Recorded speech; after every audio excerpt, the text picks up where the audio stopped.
Oh, that's terrifying. Buy me, please. No, buy me. We started doing this, and then I was like, and she literally hit him. Good. Yeah, I had to hit him really hard. Is it time? I said no a couple times already, so thanks. Okay. Why didn't anyone tell me how difficult it was going to be to make friends in your 20s? Especially after being deported from the UK. Okay, let me give you some context. When I was younger, my parents were extremely strict, and they really wouldn't let me leave the house unless it was school or work related. And if I wanted to hang out with friends, they would need to talk to their parents and know who they are before I can hang out with them. But as a kid, that was really embarrassing. So when I was about 8 years old, I told myself the only way to get around this rule is that if I get into college, get into a study abroad program, make friends all around the world, and my parents can't do anything about it. I know, a little dramatic. But when I was entering high school, I thought that I need to join every single extracurricular activities so that I can get into a college that would let me study abroad. In hindsight, I guess I really didn't need to join 7 clubs, become an officer for 4 of them, manage a cross-country team, play tennis, and work 3 part-time jobs.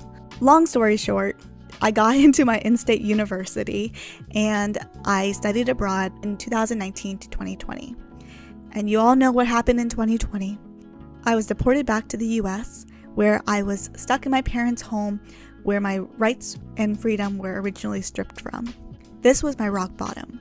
I worked for this dream for over 10 years, just so I can be back to where I was originally. Thankfully, my sister took me in and let me live with her and her family. Because she was pregnant at the time, I wasn't really allowed to hang out with anyone outside the family and Thomas. When COVID died down in 2022 to 2023, I didn't really know how to act and socialize anymore. I really only surrounded myself with my siblings who were significantly older than me and Thomas. And I was still working my corporate job, battling depression, anxiety, and my panic disorder. Even though I had Thomas, my siblings, and 3 long-term friendships of mine, I still felt really lonely and didn't know what to do. Anyways, that was just some backstory, and I think I've really grown a lot in the past 2 years of how to make friends and navigating my mid-20s. And I really wanted to share some steps that I took that really benefited me. So I'll be vlogging my beach trip with my friends while giving you 10 steps of how to find and maintain friendships in your 20s. And if you're not in your 20s or you don't agree with everything I say, that's okay. I think take what you need and leave what you don't. Anyways, let's get started. Step number 1, identify what energy you give off. Let's start by reflecting on the energy you bring to your friendships. Think about your recent conversations with your friends. Were you catching up on life updates, diving into deep discussions, or maybe gossiping and talking negatively about someone? What do you want? What? I don't know, I was thinking about Uncle Arrow. Okay. We all have a mix of conversations, and let's be honest, none of us are perfect. But if most of your interactions are positive, uplifting, and fulfilling, that's a great sign you're giving off positive energy. On the other hand, if your conversations mostly revolve around complaining, making fun of others, or putting yourself down, it may be time to reassess the kind of energy you're projecting. Here's what matters. The energy you put out is what you'll receive back. If you're looking for genuine, healthy friendships, but constantly radiating negative energy, it's unlikely you'll attract the positive connections you're hoping for. I learned this the hard way.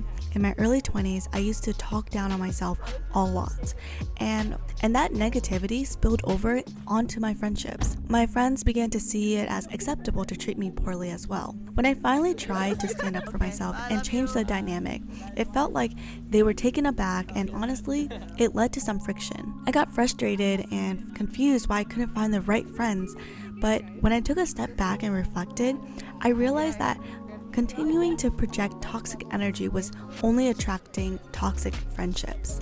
That being said, it's perfectly okay to have different friends for different aspects of your life. You might have friends you party with, others you share the latest gossip with, and some who are all about fitness and health.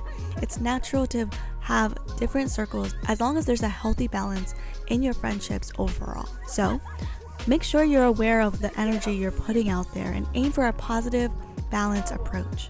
It's about creating connections that uplift and support you, just as you should be doing for others. Step number 2, overcoming friendship trauma. Remember when I mentioned how I used to talk so negatively about myself that others started thinking it was okay to treat me the same way? During the time, I constantly belittled myself, saying things like I was dumb and how lazy I was, how I was always at fault for everything. Yet, I would speak so highly of my partner Thomas, and everyone around me, including my family, would make comments like, "You're so lucky to have found Thomas. No one else would be able to put up with you. I'm glad you have him because otherwise you'll probably end up alone. If Thomas went to VCU, we'll probably only want to hang out with him, not you." There were even moments when friends would invite him to events while excluding me. And after Thomas and I broke up, one of my ex-friends even invited him as her +1 to one of our roommates' wedding. I'll admit, I played the part in this by elevating Thomas to such a high pedestal that people saw him as out of my league. But when we broke up and I began surrounding myself with different people, I realized something important. Bad friends will only fuel your negativity. Good friends will try to help you recognize and correct toxic behavior. Great friends will empathize with you and guide you towards positive change.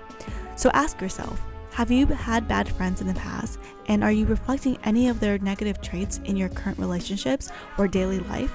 For example, maybe you started hating your coworkers because a friend constantly complains about theirs, even if you didn't mind your coworkers at first. Recognizing those bad and negative behaviors in yourself is the first step towards change. Once you're aware, you can start addressing and correcting these patterns for the better. Step number 3, accepting friendship breakups. They're tough, and I don't think anyone can truly prepare you for them. There are generally 2 types of friendship breakups though. Unintentional breakups. These are gradual, and maybe you and your friend have grown apart or changed in ways that makes it hard to stay close. You might stop talking as much, and over time the friendship just fades away. Sometimes it's because you physically move away from each other, and if the friendship relied heavily on regular in-person interaction, it might wither if neither of you make an effort to stay connected. The downside of unintentional breakups are that it feels like there are no real closures. You're left wondering if there was something that you could have done differently.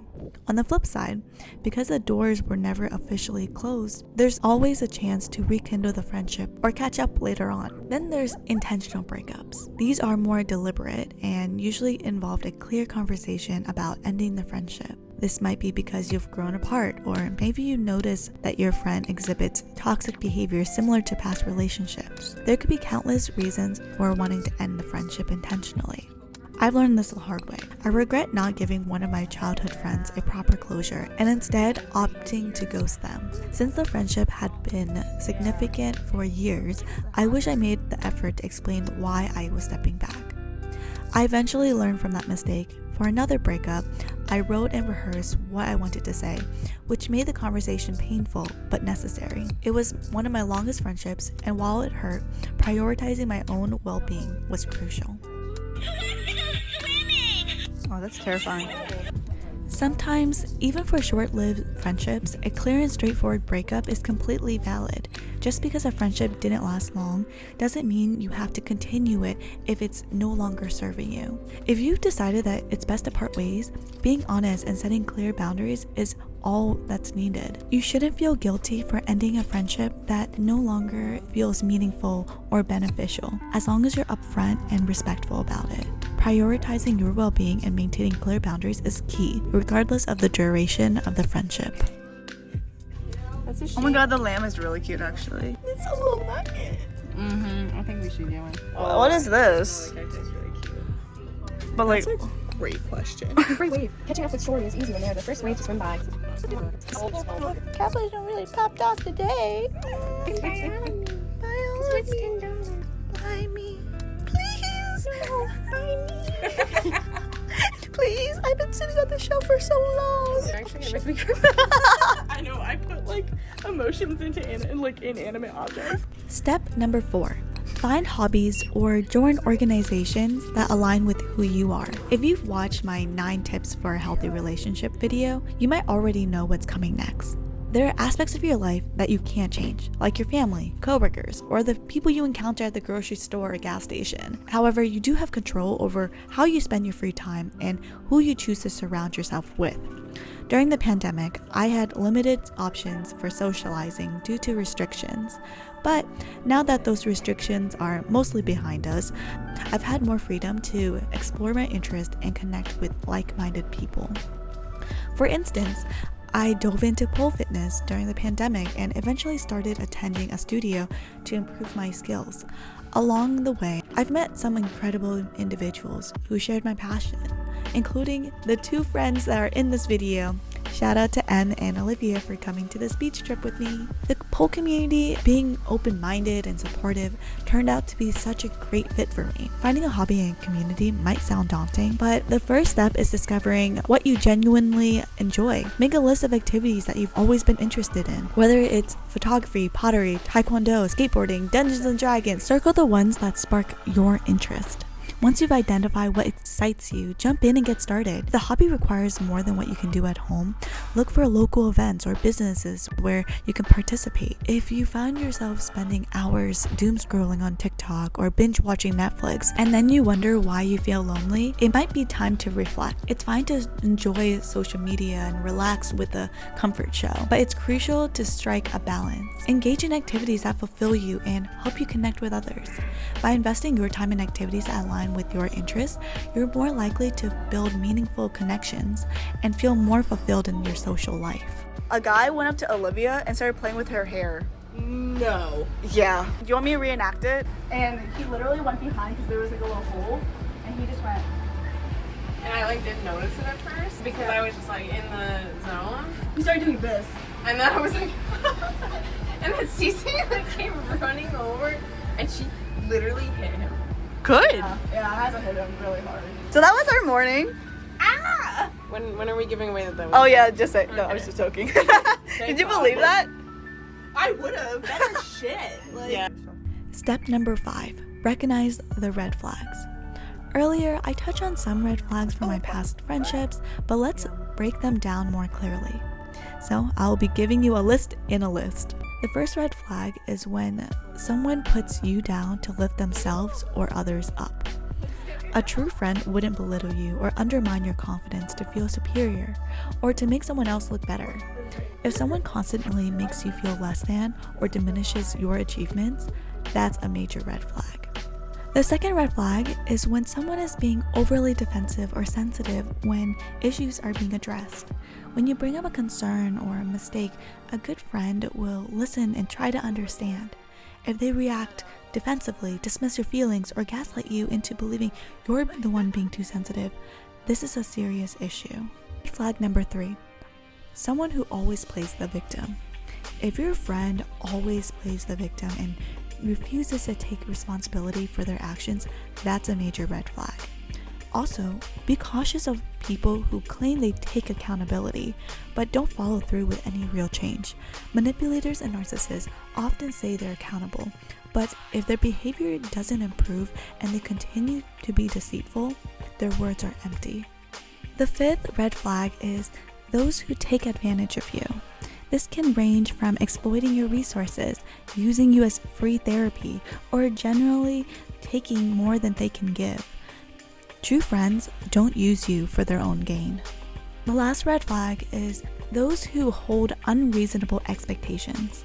If a friend acts as if you owe them something or has disproportionately high expectations of you, particularly early in the friendship, it's worth questioning their motives and intentions. Anyways, recognizing these red flags is crucial for maintaining healthy relationships. Trust your instincts and don't be afraid to set boundaries or step back if necessary.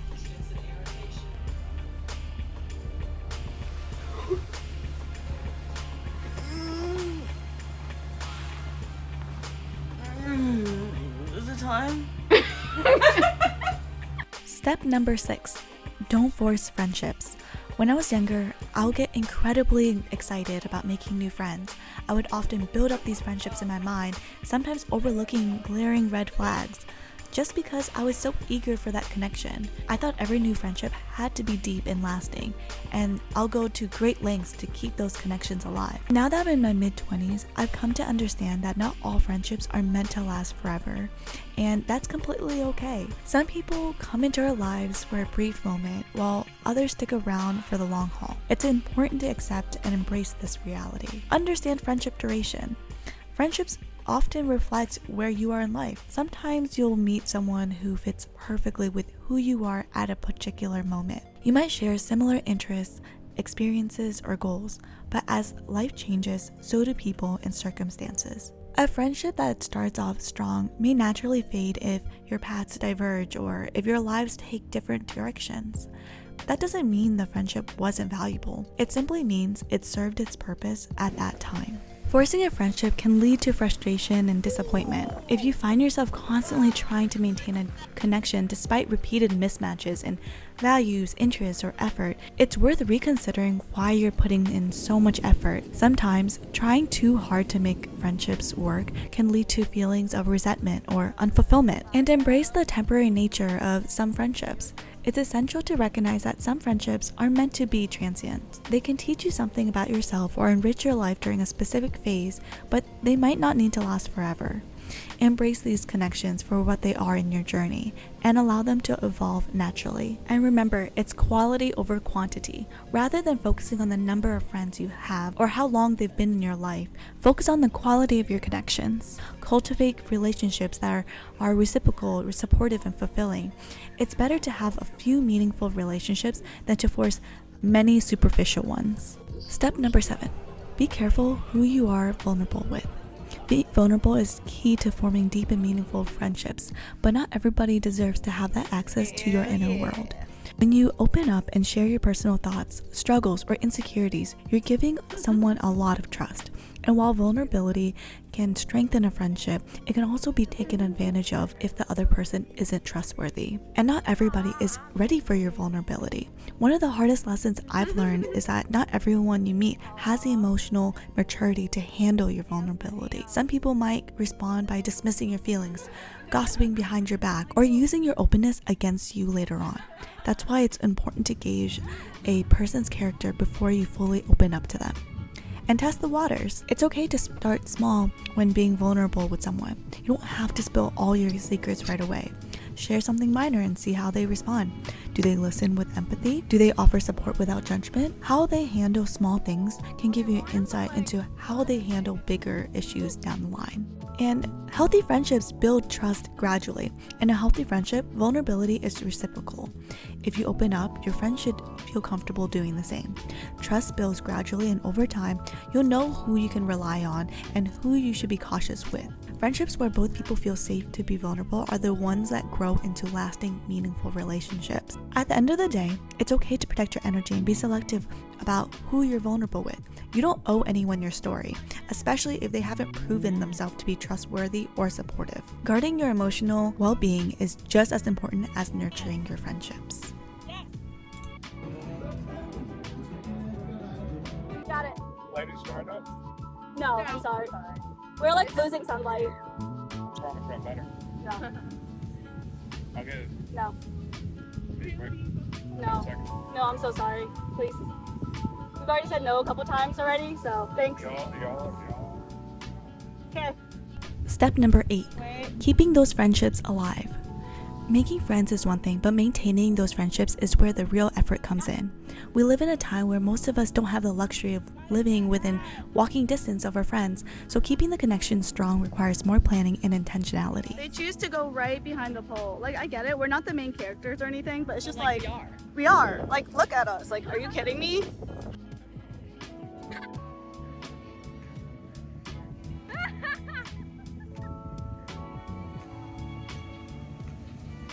Effort is key.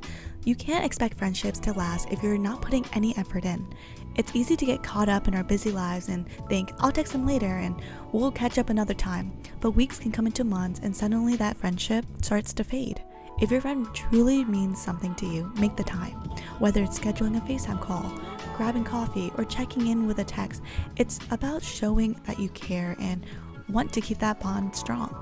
And scheduling is your friend. It might feel a little formal to schedule hangouts or calls with your friends, and it's necessary when you're not living close to each other or when life gets hectic. Don't let the need to plan deter you from staying in touch. Even setting a monthly check-in or planning a trip together can make a huge difference in keeping those friendships alive. Friendships thrive on matching energy. If you're making an effort to keep the friendship going and your friend is doing the same, that's a great sign. And if you're constantly the one reaching out and they never reciprocate, it might be worth reevaluating how much energy you're investing. You shouldn't be having to chase after a friendship. It should feel balanced. Then there's right friends for a long time. Sometimes, even when both people want to keep that friendship alive, it's just not the right time. Maybe they're swamped with work or dealing with personal stuff and they can't hang out as much as they like. That doesn't mean the friendship is over. It just means that you both need to be patient. When the time is right, you'll pick up where you left off. At the end of the day, friendships require mutual effort to stay alive. If both of you value the friendship, you'll find ways to make it work, even if it means adapting to busy schedules or long distances. True friendships can withstand the flows of life as long as both of you are willing to put in the effort to keep the connection going. Step number 9, find friends who are open to criticism and change. Just like putting in effort is key to keeping a friendship alive, so is the ability to grow together. Some friendships aren't just about having fun or being there for each other when things are easy. They're also holding each other accountable and being open to constructive criticism. We want that growth mindset in friendships. If you want lasting friendships, it's important to surround yourself with people who are open to change and growth. Life isn't static, and neither are we. So how was it? Cold. Cold. I don't know what happened. Where's it from? I have no idea. I picked it up and I was like, it's cold. We all make mistakes and we have room to improve, but the difference between healthy friendships and a toxic one often comes down to how people handle criticism. Do they get defensive? Do they shut down? Or do they listen, reflect, and take steps to improve? A real friend is someone who won't just tell you what you want to hear. They'll also tell you what you need to hear, even if it's uncomfortable. And vice versa, you should feel comfortable giving feedback to your friends when necessary. It's important to communicate with kindness and understanding, but if you're always walking on eggshells, afraid to bring up an issue, that's a red flag. True friends should be open to hearing your concerns without jumping into defense mode and being oversensitive, like what we talked about earlier. Step number 10. Know how to overcommunicate and when to call it quits. Let's start with the ghosting part, and I'll be so for real, I have a habit of accidentally ghosting people. I'll read a message, tell myself I'll respond later, and then a few days pass and suddenly it's super awkward. What I've learned to do is just to be open and honest and say, I'm a terrible texter, sometimes I forget to reply, but that doesn't mean I'm ignoring you. If you need a quick answer, just FaceTime or call me, I'll pick up. Offering that explanation along with an alternative shows that I really care about keeping that connection, and it helps avoid misunderstandings. Another situation where overcommunication matters is when life happens, and I'm just not in the right headspace to hang out. It's okay to cancel plans when you're not feeling up for it, but the key is giving your friends a heads up. Being upfront lets them know that you respect their time, and it also gives them a chance to understand and support you. However, not every situation is worth diving into, especially if it comes to conflict. Sometimes it's better to avoid confrontation altogether. If someone has already made up their mind about you and is jumping into conclusions or making assumptions, it's unlikely that any amount of explanation will change their view. Real friends wouldn't think the worst of you and create negative assumptions based on limited information. They'll be open to understanding your side and working through issues together. Similarly, if someone is already in attack mode and defensiveness, trying to resolve the issue can often make things worse. In those moments, reason goes out the door and engaging further might be futile.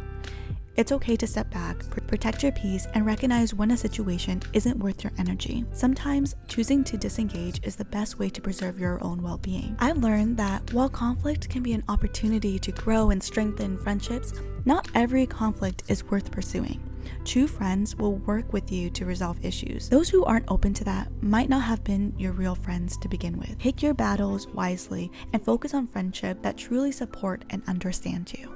I hope these steps and insights help you navigate your friendships with more confidence and self-awareness. Remember, Building genuine friendships and connections take time, effort, and sometimes tough decisions. But in the end of the day, it's all about surrounding yourself with people who bring the best in you and allow you to do the same for them. Let me know in the comments what you think, or share your friendship advice you've picked up along the way. Thank you so much for watching, and I'll see you in the next one. Bye! I'm manifesting this right now, September 3rd, 7:36 p.m. One day, I will pole dance for Lana Del Rey on one of her shows. Yeah.